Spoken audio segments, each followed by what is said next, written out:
I still remember the way my mother looked at me that night. Like I was nothing.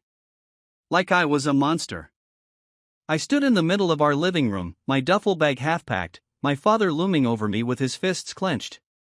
My older brother stood by the door, arms crossed, shaking his head. My mother clutched her rosary like she was warding off the devil himself. And in the middle of it all, Sarah. Sarah, my girlfriend. The girl I had loved since we were 16. The girl who swore she'd love me forever. The girl who, just a few hours ago, had looked into my eyes and shattered my entire life. He tried to force himself on me, she had whispered, tears streaming down her face, voice trembling like she was barely holding herself together. I fought him off, but I'm so scared of him now. I don't feel safe. The words hit like a bullet. I actually felt my knees weaken for a second. My mother gasped. My father let out a low growl. My brother muttered something under his breath, something about me always being a disappointment. Sarah, I had breathed, barely able to get the words out. What the hell are you talking about? But she didn't even look at me.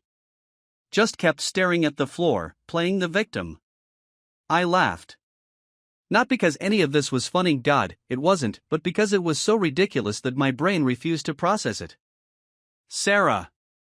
My Sarah. Lying through her teeth, knowing damn well my family would eat it up. You believe this? I asked, turning to my parents. Are you serious right now? My father was already shaking his head. I knew you'd turn out like this, he spat. You've always been trouble. Always sneaking around, always looking for an easy way out. Now you're trying to lie your way out of this? What are you talking about? I didn't do anything. I shouted, my voice cracking. I turned to my brother. Jason, man, come on. You know me. Jason scoffed. I thought I did. And that was it. No trial. No evidence. No one even giving me the chance to defend myself. Just their word against mine. And their word was all they needed. My father stormed into my room, yanked my closet open, and started throwing my clothes onto the floor. Pack your shit and get out, he growled. I looked at my mother. She wouldn't even meet my eyes. Sarah was still sniffling, her hand covering her mouth like she was too distraught to handle this. But I saw it.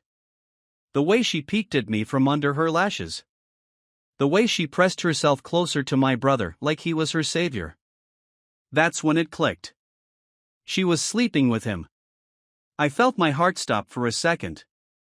Then, without thinking, I took 2 steps toward her, my hands balled into fists.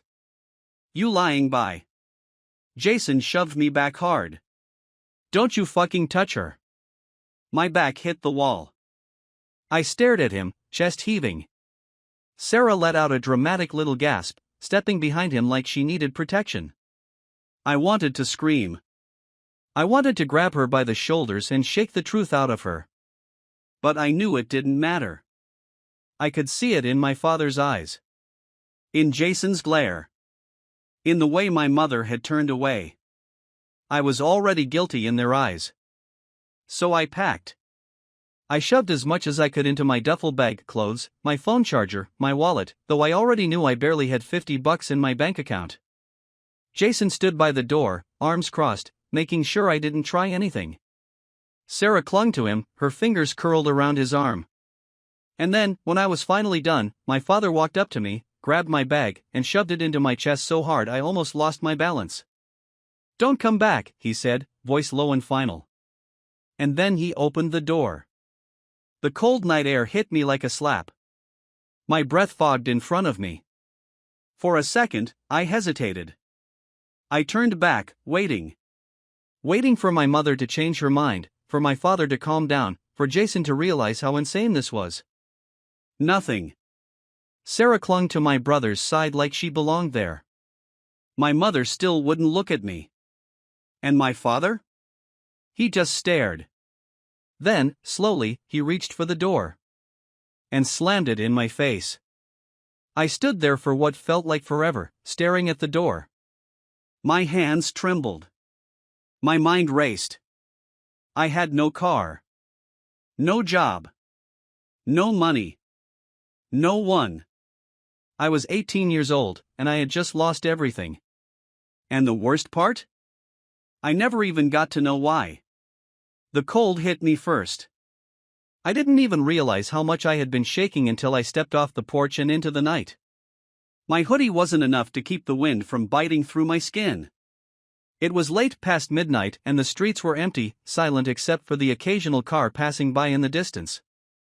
I stood there, my duffel bag hanging off my shoulder, my breath coming out in short, panicked bursts. I had nowhere to go. No plan. I pulled out my phone, hands trembling, and clicked through my contacts. Maybe a friend, someone who could let me crash for the night. But as I scrolled, reality smacked me in the face. Sarah had gotten to them first. Blocked. Blocked. Blocked. Every single one. I wasn't just kicked out, I was erased. Panic settled deep in my gut. I didn't know what to do, so I just walked. Nowhere in particular. Just away. My shoes scraped against the pavement, the weight of my bag dragging me down. I kept replaying everything in my head, trying to make sense of it. Why had Sarah done this? Why had Jason turned on me so easily? How could my own parents just throw me away? I checked my bank account. $47.32. Not even enough for a motel. For the first time, the full weight of my situation sank in. I was homeless. I wandered until my legs ached, eventually ending up at a 24-hour diner. It wasn't much, just an old rundown place with flickering neon signs and a couple of truckers nursing their coffee. I slid into a booth in the back, ordered the cheapest thing on the menu, a cup of coffee, and sat there, staring blankly at the table. I must have looked like shit because the waitress, an older woman with kind eyes, refilled my coffee twice without charging me. "Rough night?" she asked, setting the pot down. I swallowed the lump in my throat and nodded. She gave me a long look, then sighed. "You got somewhere to go, kid?" I hesitated. "Yeah, I lied. Just waiting on a ride." She didn't believe me. But she didn't push either. By the time morning came, I had to leave. I couldn't just sit there forever. For the next week, I bounced from place to place. I slept in parks, under bridges, in the back of an old gas station where no one would bother me. I lived off dollar menu items and whatever I could scrounge up. Showering? Forget it. I used public restrooms, washing up as best as I could, but I still felt filthy. I applied for jobs, but no one wanted to hire some homeless kid who couldn't even give them a real address. And just when I thought things couldn't get worse, my phone shut off. No money to pay the bill. No way to contact anyone even if I wanted to. I was completely and utterly alone. The first break. I was at my lowest when I met him. It was raining that night, and I was curled up under the awning of a closed bookstore, trying to stay dry. I must have looked pathetic, soaking wet, shivering, staring at the pavement like it held the meaning of life. Then I heard a voice. "You look like you could use a meal." I looked up. The man standing there was in his late 40s, dressed in a dark overcoat, his hair slicked back. He wasn't smiling, but his eyes weren't unkind. He held out an umbrella, covering both of us from the rain. I hesitated. Trusting strangers wasn't exactly on my list of good ideas. But my stomach growled, and before I knew it, I was following him. He took me to a small diner a few blocks away, bought me a full meal, pancakes, eggs, bacon, the works. I ate like I hadn't seen food in years. When I finally slowed down, he spoke. "What's your name?" I wiped my mouth, eyeing him warily. "Alex." "You're homeless." It wasn't a question. I tensed. "Yeah." He nodded like he had already figured that out. "You looking for work?" I straightened. "You got something?" A small smirk played at his lips. "Maybe. But it's not easy work." "You willing to do whatever it takes?" I didn't even hesitate. Yes. Because at that moment, I knew I would do anything to never feel this helpless again. And just like that, my life took a turn. I had no idea who this man was or what he was about to ask of me. But I knew one thing. I wasn't going to be the broken, homeless kid on the street anymore. I was going to survive. And one day, I was going to make every single one of them regret throwing me away. When I said I'd do anything, I meant it. The man's name was Vincent Moretti. I didn't know much about him at first, but I could tell he wasn't just some regular businessman. He carried himself with an air of authority, like he was used to being in charge. People respected him. Or feared him. Maybe both. He never told me exactly what he did, and I didn't ask. All I knew was that he had connections. At first, he had me doing small jobs, cleaning up warehouses, making deliveries, running errands. The pay wasn't great, but it was enough to get me off the streets. He set me up in a rundown apartment on the east side, nothing fancy, but it had a bed and a shower. That was all I needed. I worked harder than I ever had in my life. I didn't just do what he asked, I went beyond it. I learned everything I could, paid attention to how he talked to people, how he negotiated, how he got what he wanted without ever raising his voice. And he noticed. "You've got a sharp mind, kid," he told me one night after a business meeting. "Most people just do what they're told. You, though, you think ahead." I like that. That's when he started letting me in on the real work. And that's when I realized just how powerful he really was. Into the business world. Vincent owned multiple businesses, some legit, some not so much. He had his hands in everything: real estate, logistics, private security. He knew the right people in the right places. And he taught me everything. By the time I was 21, I wasn't just running errands anymore. I was negotiating deals, managing investments, making money, real money. I didn't just survive. I thrived. I learned how to talk like a businessman, how to command respect, how to play the long game. I invested in stocks, bought my first property, and started making connections of my own. By 25, I was a millionaire. By 27, I was running my own company. Vincent had given me the tools, but I had built my empire from the ground up. And I never forgot who threw me away. The first encounter. I was at a charity gala when I saw her. Sarah. I almost didn't recognize her at first. She looked different. Older. The years hadn't been kind to her. She was still beautiful, but there was something hollow in her eyes, something tired in the way she carried herself. And when her gaze landed on me? Pure shock. I was no longer the broken, homeless kid she had destroyed. I was dressed in a tailored Armani suit, standing among the wealthiest and most influential people in the city. I saw the exact moment she realized who I was. Her lips parted, her eyes widened, and for a second, I saw something else beneath the shock. Regret. She made her way toward me, weaving through the crowd, her champagne glass trembling slightly in her hand. "Alex," she breathed when she finally reached me. I took a slow sip of my whiskey, letting her squirm under my gaze. "Sarah." She let out a nervous laugh, tucking a strand of hair behind her ear. "Oh my God, I can't believe it's you. How have you been?" I smiled. "Successful." She bit her lip, her eyes darting over me, taking in the expensive suit, the Rolex on my wrist, the presents I now carried. I heard about you," she admitted. "I mean, everyone's heard about you. Alex Carter, self-made millionaire. I had no idea it was you." She looked down, swallowing hard. "Listen, Alex, I need to tell you something. About what happened back then. Save it." My voice was cold, cutting. She flinched. I leaned in slightly, lowering my voice so only she could hear. "I know what you did, Sarah. I know you lied. I know you were sleeping with Jason. And I know exactly why you set me up." Her face drained of color. I smirked. "What, You thought I wouldn't figure it out? She opened her mouth, then closed it. I was young, Alex. I was stupid. I made mistakes.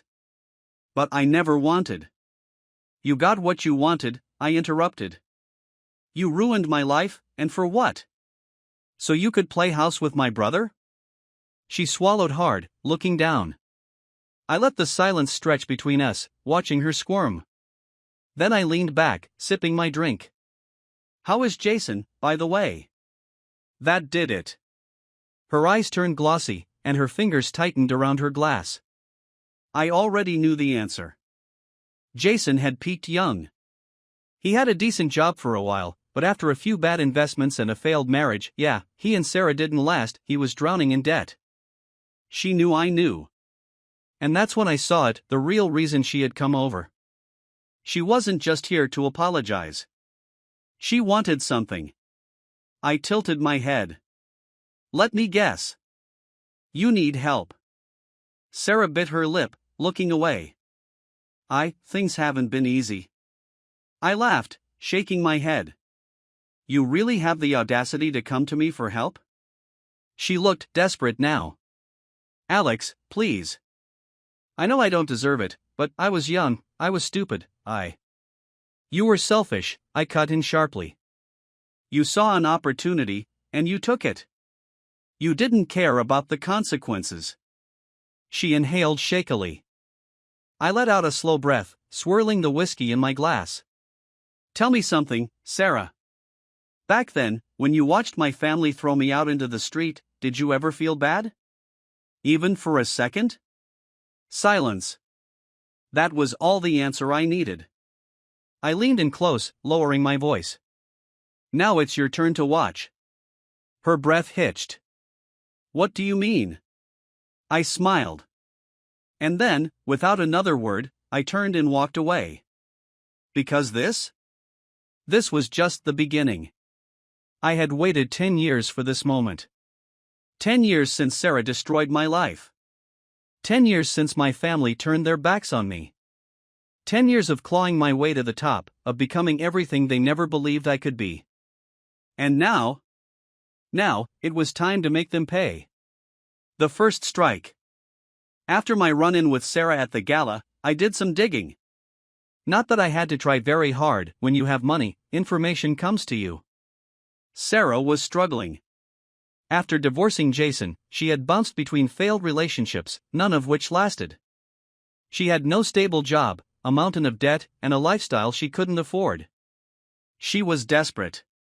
Which made her the perfect target. So, I made my move. I had one of my assistants reach out to her under the guise of a job offer.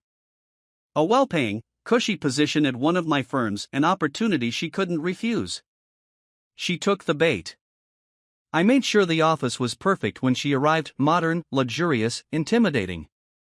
I wanted her to feel the weight of where I was now, how far above her I had risen. When she walked in, she looked nervous. She was dressed professionally, but I could tell she had spent way too much on an outfit she couldn't afford, just to make a good impression. She didn't know the job was fake. She didn't know I had orchestrated every second of this meeting just to watch her squirm. I let her sit in my office for a full 10 minutes before I walked in. When she saw me, she went pale. Alex, she breathed, standing up awkwardly. I didn't know you'd be here. I smirked, adjusting my cufflinks. It's my company. Of course, I'd be here. She swallowed. Right. Of course. I sat down across from her, leaning back in my chair. So, you're looking for a job? She nodded quickly. Yes. I know I don't deserve a second chance, but I swear, I've changed. I just need a handout? I interrupted, raising an eyebrow. She flinched. I let that sit for a moment, then picked up a thick file from my desk. Her file.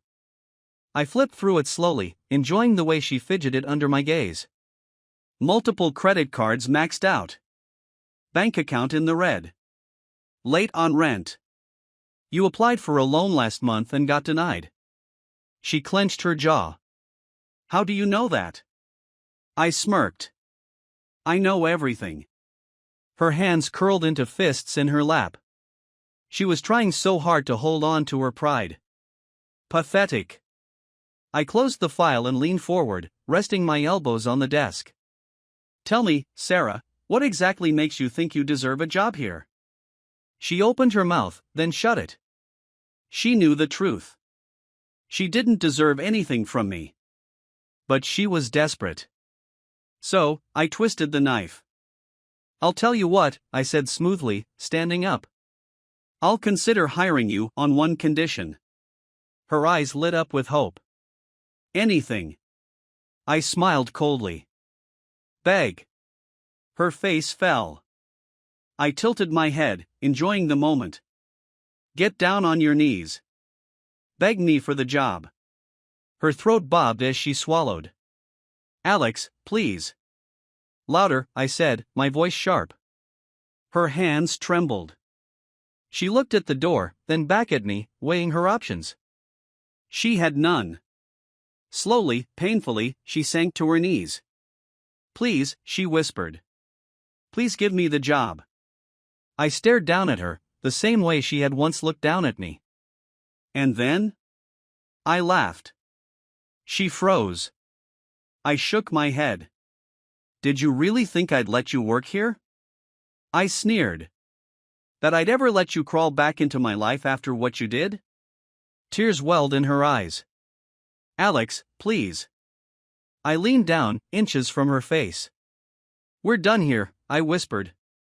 She broke. She scrambled to her feet, her face red with humiliation, her breathing uneven. You're a bastard, she spat, her voice shaking. You think you're better than me? I smiled. I don't think. I know. She stormed out. And just like that, Sarah was nothing to me. The fall of my family. But I wasn't done. Sarah was just the appetizer. The main course was my family. I made sure Jason lost everything. I bought out the company he worked for and fired him on the spot. No warning. No severance. Nothing. My parents? They were next. After Jason lost his job, my parents, who had always favored him, took him in. They drained what little savings they had left trying to keep him afloat. Then, I bought their house. It was easy. They were behind on their mortgage. All I had to do was make the bank an offer. And when the papers were signed, I had them evicted. No home. No money. No security. Exactly like they had left me. The final confrontation.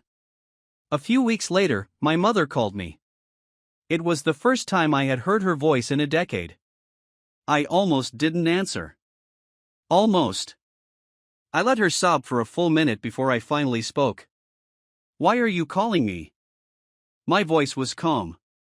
Alex, she cried. Please. We didn't know. We thought, you have to believe me. We didn't mean to hurt you. I laughed bitterly. Didn't mean to? You threw me into the street like trash. My father took the phone then, his voice gruff but weaker than I remembered. We made a mistake, son. We see that now. I let the silence stretch. Then, I asked the question that had haunted me for years. When you looked at me that night, Dad, when you told me to leave, did you ever doubt it? Did you even hesitate? He said nothing. That was all I needed to hear. I exhaled slowly. You made your choice. Now live with it. Alex, please, my mother sobbed. I hung up. And this time, I was the one slamming the door in their faces. I thought cutting them off would be enough. I thought hearing my mother beg and my father break would give me the satisfaction I had been craving for 10 years. But the truth? It wasn't enough. Because no matter how much I had risen, how much I had built, how much I had destroyed, there was still a part of me that needed to see them. To look them in the eyes. To watch them realize, in real time, that I was gone forever. So, a week later, I arranged a meeting. The setup. I rented out a high-end restaurant for the night. Private. Exclusive. Expensive. I had my assistant send them an invitation. Not a request, an order. Meet me. One last time. I knew they'd come. Not because they loved me. Not because they cared. But because they had nothing left. Face to face. They walked in together. My mother, my father, and Jason. They looked rough. Jason had bags under his eyes, his clothes wrinkled, his posture defeated. He wasn't the cocky older brother I remembered. He was just a broken man. My mother looked desperate. Frail. Her once pristine hair was streaked with gray, her eyes puffy like she hadn't slept in days. My father. My father looked angry. Good. I let them sit across from me, not saying a word at first. Just watching. Waiting. Then, my mother broke the silence. Alex, she whispered, her voice trembling. Thank you for meeting us. I swirled the whiskey in my glass. I wanted to see for myself, I said flatly. How far you've fallen. She flinched. Jason clenched his jaw. You didn't have to do this, he muttered. I let out a low chuckle. You're right, I mused. I didn't. But I wanted to. My father leaned forward, his hands gripping the table. You think this is justice? He growled. You think ruining your own family makes you a man? I met his glare, unbothered. You're not my family. My mother winced. Jason's fists tightened. We made a mistake, he admitted, his voice low. We were wrong. But you. I what? I challenged. I survived? I succeeded? I became something without you? Jason looked away. My father scoffed. You think money makes you better than us? I smiled coldly. No, Dad. Money didn't make me better. I leaned in slightly, my voice dropping. You did. Silence. I watched the words sink in, watched my father's jaw tighten, watched my mother's tears spill over. Jason finally looked up, his voice cracking. Do you hate us that much? I let the question hang. Then, I exhaled. No, I said honestly. I don't hate you. I took a slow sip of my drink, savoring the burn. I just don't care about you anymore. My mother broke. She sobbed openly, her hands covering her face. My father looked away, his mouth set in a grim line. Jason slumped in his chair like the weight of everything had finally crushed him. I stood up, adjusting my jacket. This is the last time we'll ever speak, I said smoothly. You're not my family. You're just people I used to know. Jason opened his mouth, but I was already turning away. Already walking out. And as I left them behind, I realized something. I didn't feel angry. I didn't feel sad. I didn't feel anything. I had one. And now, I was finally free. I walked out of that restaurant and never looked back. For years, I had imagined that moment, the final confrontation, the revenge, the reckoning. I thought it would be the greatest feeling in the world. But the truth? It felt empty. Not in a bad way. Just done. Like closing a book after the final chapter. What success really meant. I stepped into my car, the driver already waiting. As the city lights blurred past, I thought about everything. Where I started. Where I ended up. For 10 years, I had chased success like a man starving. I built an empire, amassed wealth beyond what I ever thought possible, and crushed anyone who stood in my way. And I won. But as I sat there, staring at my own reflection in the window, I finally asked myself the question I had been avoiding for years. Did it really matter? I had proven my family wrong. I had made Sarah regret everything. I had taken back power. But I wasn't that 18-year-old kid anymore. I didn't need their validation. I didn't need their apologies. I had outgrown them. A new beginning.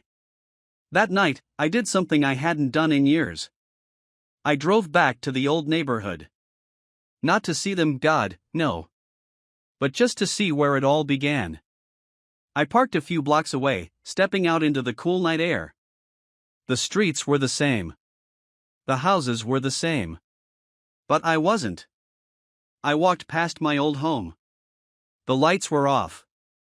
Empty. For the first time, I felt nothing. No anger. No nostalgia. No pain. Just freedom. I had spent 10 years proving something to people who weren't even worth it. But now? Now, I was finally doing it for me. So I took one last look, then turned around. And this time, when I walked away, I wasn't running from my past. I was walking toward my future. A future that was mine and mine alone.